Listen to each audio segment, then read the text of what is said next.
Welcome back to my channel. সকাল থেকে একটাও ভিডিও তৈরি করা হয়নি, তাই মাকে বললাম মা একটাও তো ভিডিও তৈরি করা হয়নি, কি করব। মা বললো তাহলে পালং শাকের চপ করো, দেখো খেতে খুব টেস্টি হয়। তাই মায়ের কথা শুনে একটা বাটিতে বেসন নিয়ে তার মধ্যে দিয়ে দিলাম কালো জিরা, জিরার গুঁড়ো, লঙ্কার গুঁড়ো, হলুদ গুঁড়ো, লবণ এবং বেকিং পাউডার। তারপরে পাতাগুলো ভাজ করে নিয়ে বেসনটাও ফেটিয়ে নিয়ে কড়াইতে সাদা তেল দিয়ে লাল লাল করে পালং শাকের চপগুলো ভেজে নিলাম। কেমন হয়েছে কমেন্টে জানাবেন। তারপরে ধনেপাতা ছিল, ধনেপাতার চপও দুটো করে নিলাম। আগে মা বলেছে তো আগে মাকেই টেস্ট করতে দেবো কেমন হয়েছে, দেখি মা কি বলে।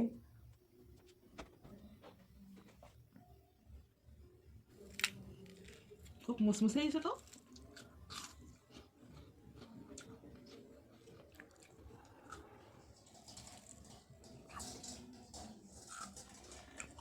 এটাও মুসমুসে হয়েছে, খুব সুন্দর।